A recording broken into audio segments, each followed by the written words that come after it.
Today is World Read Aloud Day, and that's what I'm going to be doing. Today I am doing a virtual meet with junior highs at an Edmonton school, and I'm going to be reading them a chapter of the book, Above the Star, and I'm also going to be answering their questions. So I'm really excited to hear what these young people have to say, what they're interested in, and yeah, so it's going to be fun. My name is Alexis Marie Chute, and I'm an author, and I'm excited to read to you today a fantasy trilogy, Above the Star, Below the Moon, Inside the Sun. But I do have a nice stack of books that I would like to give out to 5 lucky students today. So maybe pay attention and tell me certain details after when I ask, and I can give you a book. Okay, so my fantasy trilogy is called Portal Fantasy. It's kind of like Harry Potter in the way that it starts in the human world where there is no recognition or idea that magic is real, and then we're introduced into the magic slowly, and we, like Harry Potter, learn about the new magical world alongside the main character. So the same thing in my fantasy trilogy. We start in the human world. There's 3 main characters. Grandpa Archie, who's kind of like, wears big pleated pants, old fogey who sits on his recliner all day, doesn't go on adventures. Then his daughter-in-law, Tessa, who's maybe mid to late 30s, and then her 14-year-old daughter, Ella. And Ella is sick and she can't speak. And not long ago, Ella's dad, Tessa's husband, Arden, mysteriously disappears, and nobody knows where Arden has gone. So Archie, I'm actually going to read you chapter 4 of Above the Star, because I've read many chapters at other school visits, and sometimes it's nice to read. I've got it open here. It's nice to read a different chapter. So Grandpa Archie has taken Tessa, Ella, and himself on a cruise to the Canary Islands, and he's got sort of mischievous motives behind this. Ella and Tessa think that, we're just going on a trip.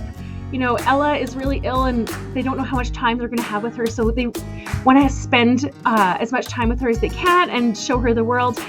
But Archie has a secret. He's found some of Arden, his son's, notebooks, and that is why they've ended up in the Canary Islands. So I'm going to read you chapter 4 from Above the Star, and yeah, I hope you enjoy it. Archie studies the notebook intently, bracing himself with one arm as the cab races around pedestrians, milling in the streets. A small pen drawing illustrates the appearance of Archie's destination, a shop called Treasures, pinched between 2 larger storefronts. The sketch shows a flat-roofed structure with a distinctive, broad crack beginning at the foundation, splitting the facade. The wooden sign is cut in the shape of an island, with a steep volcanic mountain at its center. "Do you know this place?" Archie asks the driver, holding the book out toward him. The driver glances at it, frowns, and shrugs. Archie heaves himself out of the cab at the mouth of the artisan market, which clogs the narrow street with stalls capped in weathered green canopies that swell in the wind. The local vendors anchor their wares with fat stones and tarps over their produce as tourists hold tight to their hats. A light rain begins. Archie tucks the notebook inside his bag and turns up the collar of his jacket. A scooter toots its horn at him as he stands in the middle of the road, feeling immediately frail and helpless. "Dear God, how am I to find it?" Archie wheezes. As the words pass through his lips, the sprinkling rain turns torrential and pounds down on the square cobbled street, splashing up to Archie's knees. The old man shivers and shelters his bag as he watches the vendors parcel their jewelry, hand-sewn purses, woven hats, tossing their tubs into the backs of cars that wait, already running. Dark-haired boys in sneakers and tank tops, younger than Ella, disassemble stands and crank the handles of sharp awnings as tourists seek to shelter within their doorways. Archie begins a slow, wet march up the now vacant roadway. His bones quiver in the damp breeze. His hair is blown ragged and water trickles down his neck. "Nope, that's not the one," he says to himself, studying the buildings along the route. "I know you're out there, Arden," Archie tells the rain. "I will find you, my boy." Water droplets catch in Archie's bushy eyebrows, once the same shade as Arden's, deep chestnut brown, Archie recalls. Arden had always been a kind and thoughtful boy. He only came home with a black eye and bloodied lip for sticking up for some other kid, Archie remembers aloud. "And you always wanted me to get out of my recliner and have adventures with you, to travel to the places you read about in your history textbooks. Well, looks like you got your wish," he mutters as he nears a bend in the road. "Now wait, what do we have here?" Arden's drawing stands before Archie in 3 dimensions, from the low, flat roof to the crack, now a gaping fissure, where 2 scraggly cats find refuge from the storm. "Treasures! By golly, it's real!" Heat surges through Archie's fingers and toes. The shop sign is faded and splintering, but unmistakable. Archie ducks beneath the low doorframe and enters the dimly lit shop. Haphazardly placed lamps send out flickering light that illuminates the curling smoke of multiple sticks of earthy-smelling incense. Beneath the perfumed air is another distinct smell that abruptly halts Archie mid-step. That fragrance, what is it, he wonders, lost for a moment in the half-thought, half-memory. Fresh and wispy, warm, floral, spicy even. I can almost taste it. But before Archie can place the smell, a strange voice breaks through his trance. "Is there something you are looking for?" the voice asks innocently enough, yet with a resentful inflection.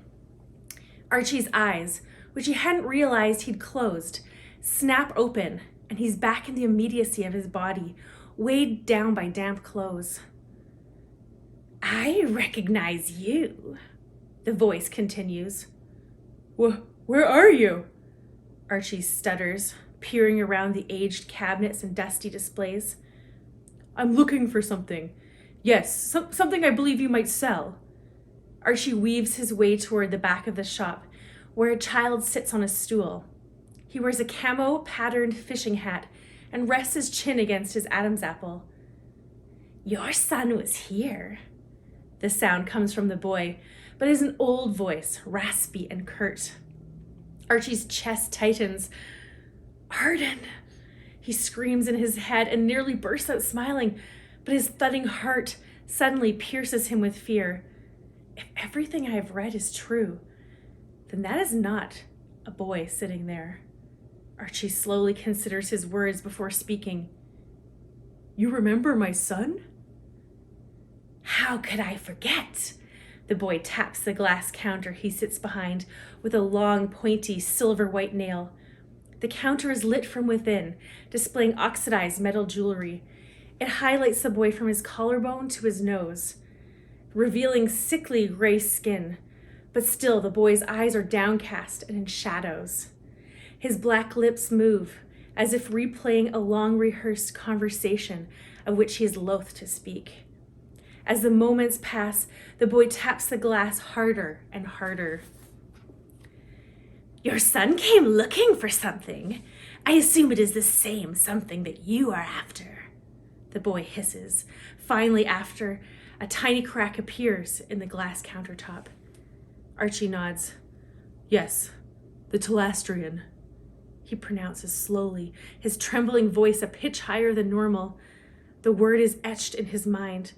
Finding the Telestrian has been Archie's mission, his sole preoccupation since he found Arden's notebooks, thrown roughly into a box and stuffed between the rafters in the attic. Archie did not blame Tessa for purging their home of all reminders of Arden. His departure from their lives was sudden and jarring. Even Archie had silently questioned his son, wondering why he would give up on his family like a coward. It took Archie months of reading to discover where Arden's notes had taken him. Now, Archie stands where his son last ventured. This shop was the final clue. Archie's heart flutters at the thought of reuniting his family, though he masks the feelings with a throaty cough. Do you have it? Archie asks when the boy does not respond. The Talastrian, do you have one I can buy? I may, or I may not, says the boy. First, do you know the purpose of the device? I do, or I believe I do, Archie hedges, but you may not believe me if I tell you. Oh, I would believe you, yes, and it is your lucky day, the boy snaps, jumping from his stool and wrenching off his hat.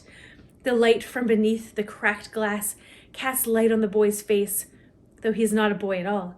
The gray skin on the creature's face and bald head are split open with white protrusions. His eyes are immediately blinding, like the sun glaring in the dim shop. Archie stumbles backward. I am Zeno, the maker of the Talastrian. Archie had prepared himself for this moment, knowing that who he would meet would be beyond the realm of anything he had ever known, anything of this world. Yet, the presence of Zeno is far more terrifying than Archie anticipated from reading Arden's research. The old man immediately brings up bile in his mouth. He sucks it down and swallows hard, biting his fist. To abate the nausea, Archie wobbles on his feet before speaking up. I'm sorry for what my son might have done, but is there, by any chance, another Talastrian here? Could I pay for them both? Archie fumbles over his words as he projects his voice to the back of the shop, which is dark, but for the glowing case and even brighter yellow eyes, like two floating suns. The creature chuckles. It is not as simple as that. What is your name? Archibald Wellesley. As I have already told you, I am Zeno. You would do well to show me respect, as I am the bearer of Nayu in this pitiful dimension, and heir to the kingship of the Bangles. As for your question, Archibald, the price. Please, I am a man of little means. I spent near all my savings to bring my family here. Your family? Zeno repeats, his eyes bulging. The child. I must know, do they travel with us? Archie realizes he has said too much. Oh, they're not here, not with me exactly, he backtracks. They're on the continent, not on the islands. I'll go to them after I use the Talastrian, you see. They are waiting for me, in hiding. But of the child, who exactly do you mean? Zeno appraises Archie with narrowed eyes, reading the truthfulness of the old man's words. Your son spoke of a girl, but pay no mind to my question. If she is not here, she is of no concern to me, Zeno replies slowly. Now, we must proceed in the manner I see fit. First, tell me what you know of the Talastrian. I must ensure you're not a fool or a thief. I only know what I have read, Archie begins. The Talastrian is a portal jumper from one world to another. Close, Zeno replies, but not quite. It only transports from this wretched place to my world, to Jar, to the island of Jarwaya. That is all. Jarwaya? Archie gulps. Are you afraid, Archibald Wellesley? A hungry smile spreads across Zeno's face. Yes, I am scared, Archie admits. Good. Zeno looks thoroughly pleased and climbs back on his stool. Don't you want to know what happened to your son? He asks. He went to your world. Again, so close, Zeno nearly sings. Arden came here looking for the Talastrian, just like you. But he was greedy and untrustworthy. He stole from me. He agreed to my terms and then broke his word. What are your terms? All I ask is that you bring me with you. I have unfinished business on Jarwaya. Why wouldn't you use a Talastrian yourself, to go back any time? Probes Archie. It doesn't work that way, Zeno snaps. Maybe you are a fool. I am from here, thus I can make it, but I cannot use it myself, you see. Someone from here must help me operate the device. Our two worlds are connected, Archibald. Mine is, of course, superior. Yours the derivative, with no magic. If one wishes to transport from Jar to Earth, a person from Earth must build the Telestrian and operate with the Jarwinian travel companion, and vice versa. To travel from Earth to Jar, someone from Jar must build the device and operate it with an earthly companion. Do you see? There must always be two. Then how did Arden use it?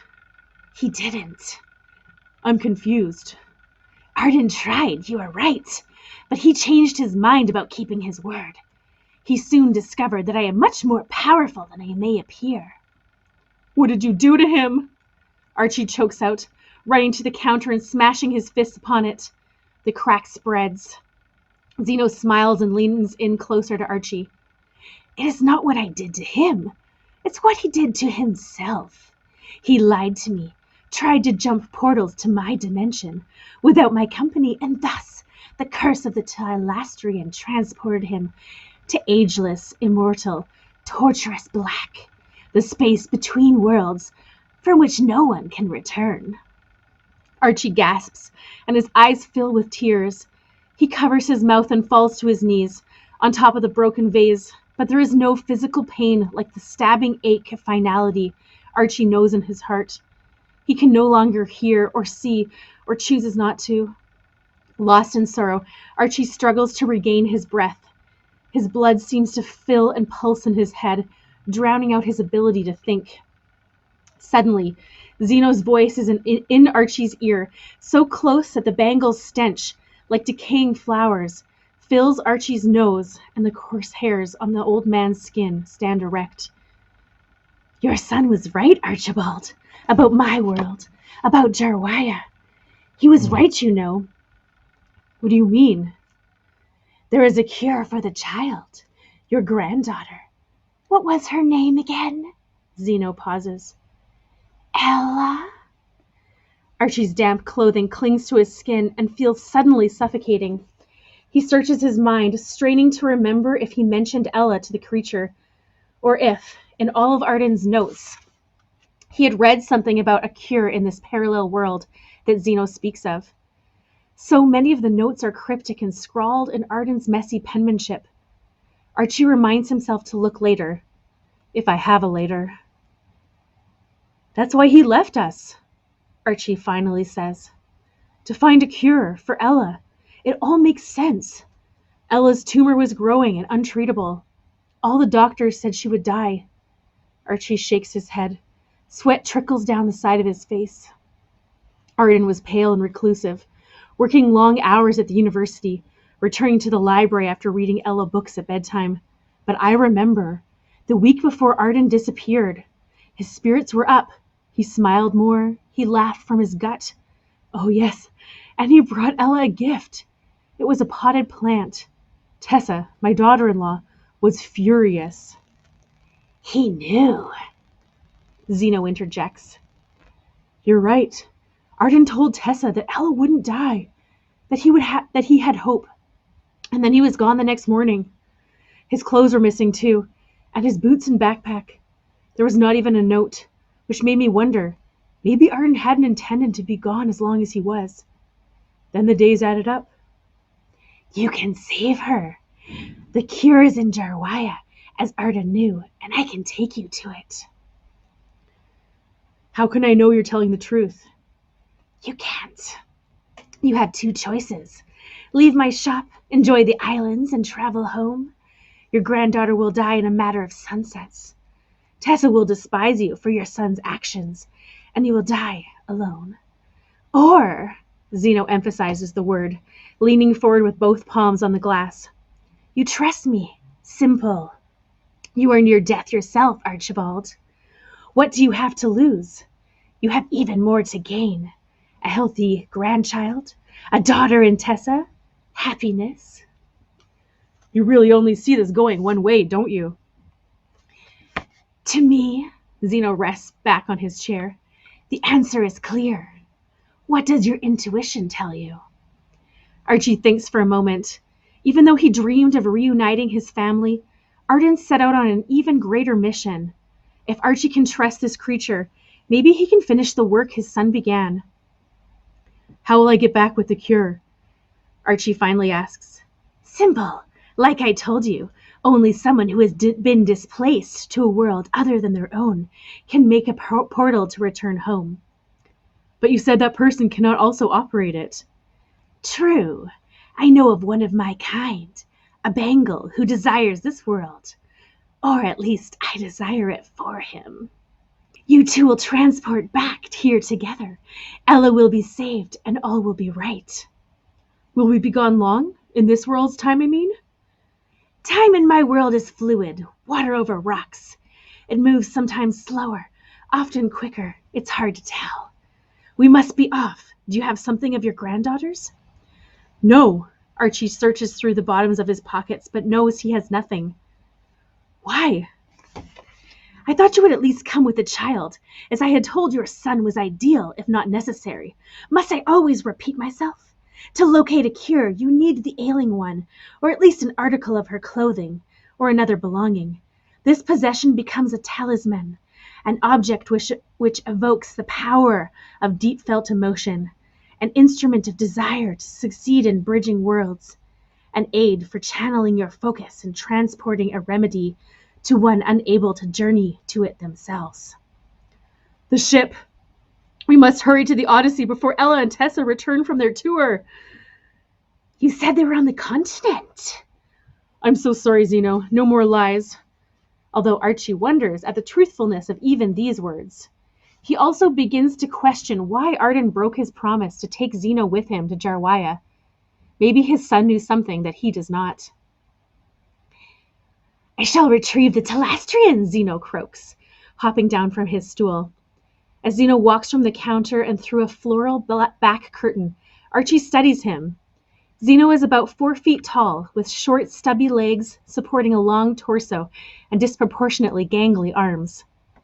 "If anything, I outweigh him by about 100 pounds, Archie says under his breath. "Oh, Archibald, what have you gotten yourself into? Run now while there is still time." He scolds himself in his mind and slaps his thighs to stimulate the blood flow, to prompt his legs to bolt, but he finds his body disobedient. Archie senses he must follow through with what Arden had intended, though everything in his well-worn nature screams in protest. "There's a reason, you daft fool, that you like your routine, your comfortable chair, your corner of the city, your safe life. This isn't you. You're no hero." Zeno emerges from behind the curtain, wearing a camouflage jacket that matches his hat, which is also back on his bald, bumpy head. A sack is slung over one shoulder, and his hands hold a simple pine box, sealed by a rustic brass clasp. "Is that it?" Archie asks, startled by the simplicity of the object. "What's inside?" No time, we must be off," Zeno protests. He brushes past Archie and walks out the door.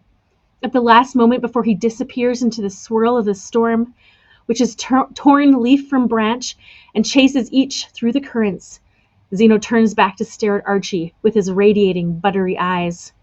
Zeno opens his mouth, usually twisted in a menacing sneer, and says, "The happenings on Jarwaya are never truly as they appear. Be careful who you trust, Archibald. Even me, though for now our fates are aligned." Zeno disappears into the rain.